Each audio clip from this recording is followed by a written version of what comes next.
पतंग उडवताना पडलेल्या विहिरीतील युवकाचा मृतदेह पिंजर येथील गाडगेबाबा आपत्कालीन पथकाने शोधून बाहेर काढला। 19 जानेवारी रोजी सायंकाळी अंदाजे 5:10 जुनी वस्ती मूर्तिजापूर येथील परदेशी पुरालगत असलेल्या विहिरीत उमेर शकील उर्फ फकीरा शेख वय अंदाजे 13 वर्ष राहणार परदेशीपुरा मूर्तिजापूर जिल्हा अकोला हा मुलगा पतंग उडवताना पडल्याची माहिती आमदार माननीय हरीशभाऊ पिंपळे आणि उपविभागीय अधिकारी संदीप अपार सर सुनीलभाऊ लच्चुवाडी यांनी पिंजर येथील मानव सेवा आपत्ती व्यवस्थापन फाउंडेशन संचलित संत गाडगेबाबा आपत्कालीन शोध व बचाव पथकाचे प्रमुख जीवनरक्षक दीपक सदाफळे यांना देऊन लगेच पाचारण केले।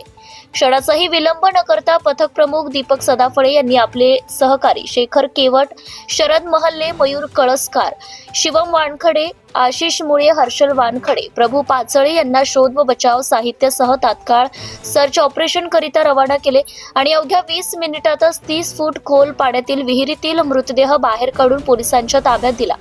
यावेळी घटनास्थळावर मूर्तिजापूर शहर पोलीस ठाण्याचे PI Ajit Jadhav sir, PSI Ashish Shinde साहेब, पीएसआय गणेश सूर्यवंशी साहेब आणि पोलीस कर्मचारी उपस्थित होते।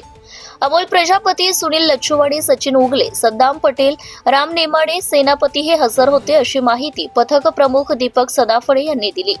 प्रदीप गावंडे, अकोला जिल्हा प्रतिनिधी तथा कार्यकारी संपादक, धुमाकूळ महाराष्ट्र न्यूज नेटवर्क। आपल्या परिसरातील ताज्या आणि महत्त्वाच्या बातम्या पाहण्यासाठी आजच आपल्या धुमाकूळ महाराष्ट्र न्यूजला YouTube वर सबस्क्राइब करा आणि बेल आयकॉन प्रेस करा।